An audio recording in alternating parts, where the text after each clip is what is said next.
বন্ধুরা, আজকের ভিডিওতে আমরা রাজেশ এক্সপোর্ট কোম্পানিটা খুব শর্টে অ্যানালাইসিস করার চেষ্টা করব। কারণ রাজেশ এক্সপোর্ট কোম্পানিটা তার অল টাইম হাই থেকে 55% বেশি ডিসকাউন্ট প্রাইসে ট্রেড করেছে এবং অলমোস্ট অল টাইম লোয়ার প্রাইসে কোম্পানিটা ট্রেড করছে।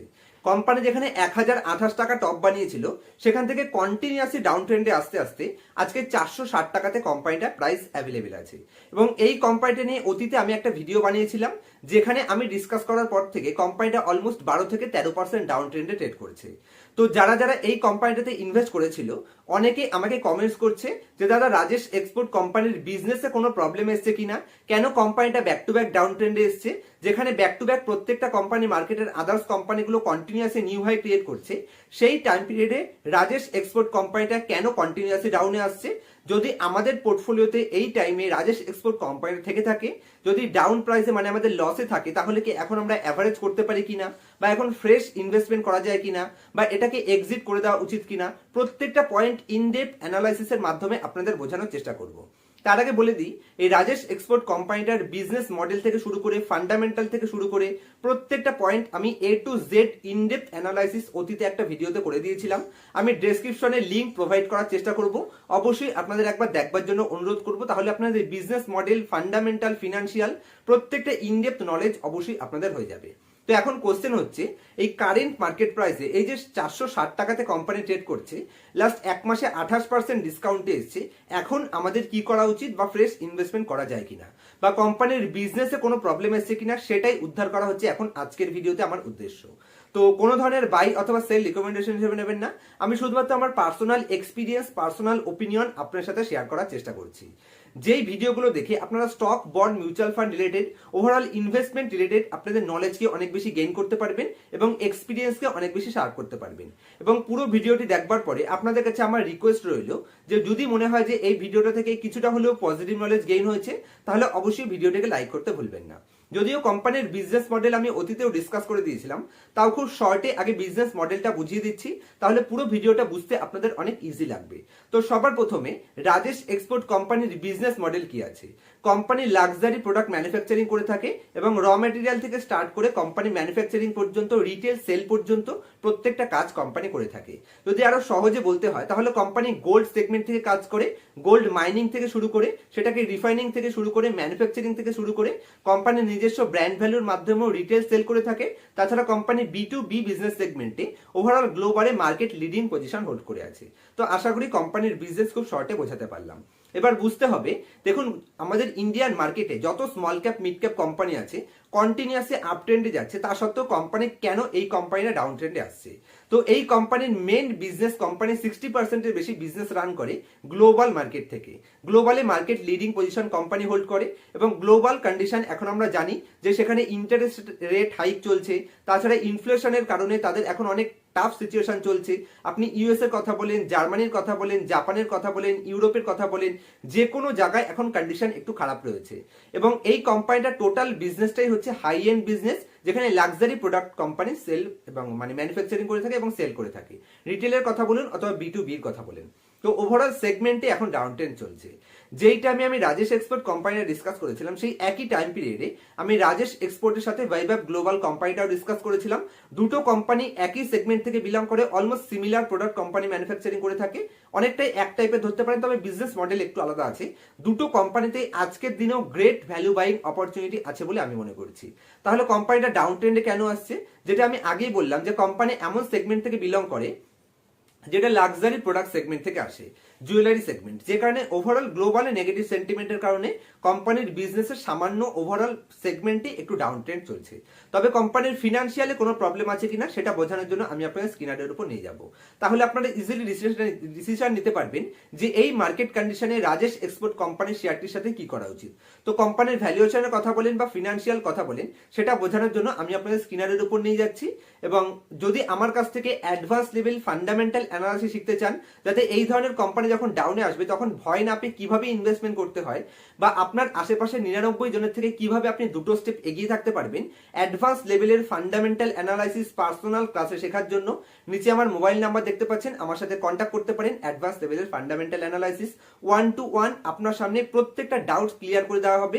আপনার মনে মার্কেটে যত ডাউটস থাকবে অন স্পটে প্রত্যেকটা ডাউট ক্লিয়ার করার দায়িত্ব আমার, এবং প্রত্যেকটা market analysis advance level analysis আপনাকে চ্যাম্পিয়ন বানানোর দায়িত্ব আমার। কোর্স শেষ হয়ে যাওয়ার পরেও এখানে আপনি আমার সাপোর্ট পেয়ে যাবেন, এবং কোর্স শেষ হওয়ার পরে একটা কমপ্লিট ওয়াচ লিস্ট আমার তরফ থেকে প্রোভাইড করার চেষ্টা করা হবে। তো চলুন এবার বিজনেস মডেলে আমি আপনাদের নিয়ে যাচ্ছি, বিজনেস মডেল বলে দিয়েছি, কোম্পানির ফিনান্সিয়াল স্টেটমেন্ট বোঝানোর জন্য আমি আপনাদের স্ক্রিনারের উপর নিয়ে যাচ্ছি। তো আমি স্ক্রিনারে রাজেশ এক্সপোর্ট লিমিটেড কোম্পানিটা ওপেন করে নিয়েছি। সবার প্রথমে ক্লিয়ার করে দিচ্ছি যে আমার পার্সোনাল ভিউ, আমি মনে করছি যে কোম্পানিটা গ্রেট ভ্যালুয়েশনে অ্যাভেলেবেল রয়েছে এবং এখান থেকে গ্রেট প্রাইস অ্যাপ্রিসিয়েশন এক্সপেক্ট করা যায়। কেন আমি বলছি গ্রেট ভ্যালুয়েশনে অ্যাভেলেবেল আছে? তো সবার প্রথমে কোম্পানির বর্তমান প্রাইস যদি আপনি দেখেন তাহলে কোম্পানির কারেন্ট মার্কেট প্রাইস চলছে 457 টাকা, যার এগেন্সে যদি আপনি কোম্পানির বুক ভ্যালু দেখেন তাহলে 499 টাকা কোম্পানির বুক ভ্যালু আছে। তো প্রাইস টু বুক রেশিও হিসেবে কোম্পানি গ্রেট ভ্যালুয়েশন অ্যাভেলেবেল আছে, এখানে কোনো ডাউট নেই। এবং যদি আপনি কোম্পানির পিই রেশিও দেখেন তাহলে মাত্র 9-এর পিইতে কোম্পানি অ্যাভেলেবেল রয়েছে। এবং যদি আমি কোম্পানির মিডিয়ান পিইতে চলে যাই, 5 বছরের মিডিয়ান পি রেশিও কত আছে? 16-র মিডিয়ান পিইতে কোম্পানি অ্যাভেলেবেল রয়েছে, মানে 5 বছরের অ্যাভারেজ মিডিয়ান পি রেশিও আছে 16.3। তার এগেনস্টে যদি আপনি কোম্পানির বর্তমান পি দেখেন তাহলে 9-এর পিতে কোম্পানি অ্যাভেলেবেল আছে। তো পি রেশিও হিসেবে এবং প্রাইস টু বুক রেশিও হিসেবে কোম্পানির দুদিক থেকে সুপার গ্রেট ভ্যালুয়েবল কোম্পানি হিসেবে বোঝা যাচ্ছে। যদি আপনি কোম্পানির ডেট দেখেন তাহলে নেগলিজিবল ডেটের সাথে কোম্পানি পেয়ে যাচ্ছেন, যেখানে ডেট টু ইকুইটি রেশিও 0.05, মানে 100 টাকার এগেনস্টে মাত্র 5 টাকা কোম্পানির ঋণ নেওয়া আছে। সুপার গ্রেট কোম্পানি এখানে অলমোস্ট 11%-এর কাছাকাছি আরও জেনারেট করে এবং 11%-এর কাছাকাছি company return on capital employed, দুটোই 10% ধরতে পারেন, কোনো অসুবিধা নেই। 10% করে আরও সিই এবং আরও জেনারেট করে। প্রাইস টু বুক হিসেবেও কোম্পানি সস্তা এবং কোম্পানির পি রেশিও হিসেবেও সস্তা রয়েছে। যদি আমি কোয়ার্টারলি রেজাল্টে চলে আসি তাহলে কোয়ার্টারলি রেজাল্টে company highest level sales post করেছে। এখানে বলে দিই প্রিভিয়াস কোয়ার্টারের সাথে কোয়ার্টার অন কোয়ার্টার যদি আপনি কম্পেয়ার করেন সেটা অরিজিনাল কম্পারিজন কখনোই হয় না, আপনাকে সবসময় প্রিভিয়াস ইয়ারের সেম কোয়ার্টারের সাথে তুলনা করতে হবে। সেই হিসেবে যদি আমি দেখি তাহলে 46,000 ছিল, নেক্সট ইয়ার বাড়িয়ে করলো 50,000, তারপর একটু ডাউনে আসলো সেটা হলো 49,000, এবং লেটেস্ট যদি আপনি দেখেন তাহলে 85,689। তো কোয়ার্টারলি বেসিসে company highest ever sales post করেছে। এবং যদি আপনি কোম্পানির এখানে অপারেটিং প্রফিট দেখেন তাহলে অপারেটিং প্রফিটেও কোম্পানি হাইয়েস্ট লেভেলে রয়েছে, কোনো অসুবিধা নেই। যদি কোম্পানির নেট প্রফিটে চলে আসেন তাহলে কোয়ার্টারলি বেসিসে কোম্পানি 152 কোটি থেকে বাড়িয়ে করলো 278 কোটি, সেখান থেকে একটু ডাউনে আসলো 272, এবং লেটেস্ট 309 কোটি টাকা। তো কোয়ার্টারলি কোম্পানির টপ লাইন এবং বটম লাইন দুটোই হাইয়েস্ট লেভেলে রয়েছে, এখানে কোনো অসুবিধা নেই। যদি আমি কোম্পানির প্রফিট অ্যান্ড লস স্টেটমেন্টে চলে আসি তাহলে কোম্পানি এত বছরের সব থেকে হাইয়েস্ট লেভেল সেল পোস্ট করে আছে। কোম্পানির সেল কন্টিনিউয়াসলি গ্রোথ করেছে, মাত্র 31,226 কোটি থেকে গ্রোথ করতে করতে প্রত্যেক বছর ফার্স্ট ক্লাস গ্রোথ করে কোম্পানি বর্তমানে ট্রেলিং 12 মান্থে 3,75,881 কোটি টাকা এত বছরের life time high sale company post করে রেখেছে। যদি অপারেটিং প্রফিট দেখেন তাহলে কোম্পানির লাস্ট 5 বছরে কোম্পানির হাইয়েস্ট লেভেল অপারেটিং প্রফিটও দাঁড়িয়ে আছে।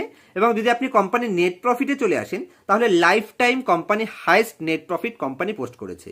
কন্টিনিউয়াসলি 453 কোটি যেটা কোম্পানির নেট প্রফিট ছিল সেখান থেকে কন্টিনিউয়াসলি গ্রোথ করে কোম্পানি বর্তমানে 1,470 কোটি টাকা হাইয়েস্ট লেভেল নেট প্রফিটে দাঁড়িয়ে আছে। কোম্পানির ইপিএস কন্টিনিউয়াসলি গ্রোথ করেছে, আপনি এখানে দেখতে পারেন মাত্র 15-র ইপিএস থেকে company back to back growth করে আজকে এখানে কোম্পানি 49.79 মানে 50 ইপিএস জেনারেট করে বসে আছে। কোম্পানির ইপিএস হাইস্ট লেভেলে রয়েছে, টপ লাইন হাইস্ট লেভেলে রয়েছে, বটম লাইন হাইস্ট লেভেলে রয়েছে, অপারেটিং প্রফিটও লাস্ট 5 বছরে হাইস্ট লেভেলে রয়েছে। প্রত্যেকটা পজিটিভ সাইন কোম্পানির মধ্যে আমি দেখতে পাচ্ছি। কোম্পানি যদি আপনি কম্পাউন্ডেড সেলস গ্রোথ দেখেন, ট্রেলিং 12 মান্থে হাইস্ট লেভেল কোম্পানির সেলস গ্রোথ দেখাচ্ছে, highest level profit growth company show করছে, এবং কোম্পানির রিটার্ন অন ইকুইটিও এখানে স্টেবল রয়েছে 11%। তার এগেনস্টে কোম্পানি যদি আপনি এখানে স্টক প্রাইস সিএজিআর দেখেন তাহলে এক সেকেন্ড, তার এগেনস্টে যদি আপনি কোম্পানির স্টক প্রাইস সিএজিআর দেখেন লাস্ট 1 বছরে নেগেটিভ 28% রিটার্ন প্রোভাইড করেছে, কিন্তু কোম্পানির top line bottom line highest লেভেলে রয়েছে। তো প্রত্যেকটা পজিটিভ সাইন, আমার তো কোম্পানিটা খুবই পজিটিভ মনে হচ্ছে। বাদ বাকি আপনাদের ডিসিশন সম্পূর্ণ আপনাদের উপর ডিপেন্ড করছে। যদি কোম্পানির ব্যালেন্স শিটে চলে আসি, তাহলে কোম্পানির কাছে যেখানে ক্যাশের রিজার্ভ আছে 14,694 কোটি টাকা, সেখান থেকে কোম্পানি বড়োয়িং কত আছে? মাত্র 724 কোটি টাকা। এবং কোম্পানি যদি আপনি বড়োয়িং দেখেন 5,552 কোটি থেকে কন্টিনিউয়াসলি রিডিউস করে একদম লোয়েস্ট লেভেল কোম্পানি বড়োয়িং এ দাঁড়িয়ে আছে। বড়োয়িং কন্টিনিউয়াসলি রিডিউস হচ্ছে এবং কোম্পানির রিজার্ভ কন্টিনিউয়াসলি ইনক্রিজ হচ্ছে। ব্যালেন্স শিটে কোনো প্রবলেম নেই। যদি আপনি কোম্পানির ফিক্সড অ্যাসেট দেখেন, ব্যাক টু ব্যাক প্রত্যেক বছর কোম্পানি তাদের ক্যাপাসিটিকে বাড়াচ্ছে, যেটা আমরা কোম্পানির ফিক্সড অ্যাসেট দেখলেই বুঝতে পারি।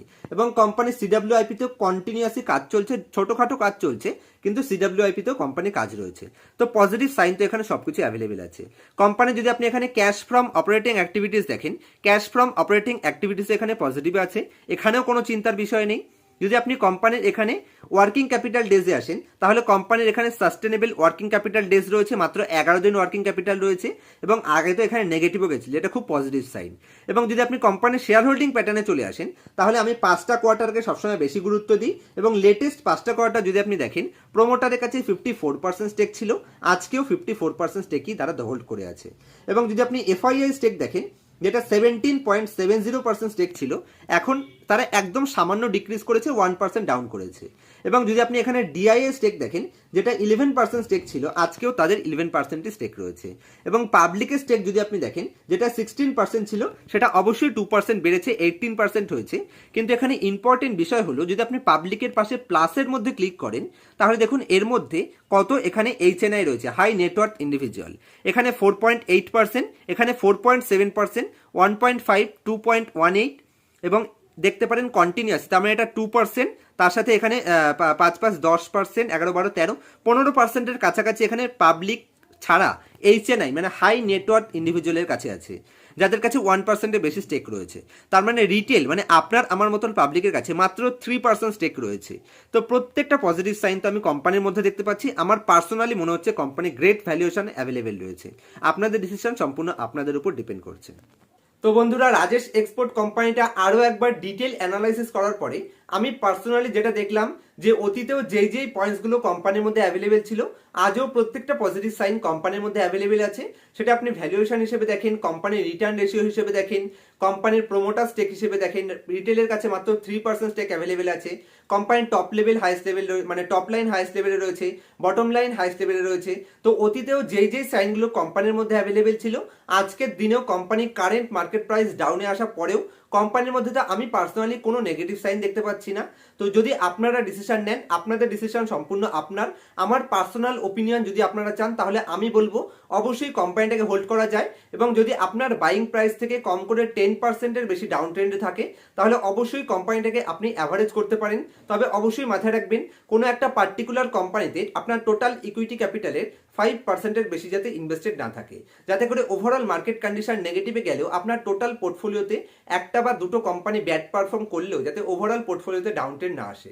অতীতেও এই পয়েন্টসটা আমি আপনাদের বারবার বুঝিয়েছিলাম, যাতে করে একটা দুটো কোম্পানি ভুল সিলেকশন হলে পরেও যাতে আপনার পোর্টফোলিওতে কোনো ধরনের নেগেটিভ ইম্প্যাক্ট না পড়ে।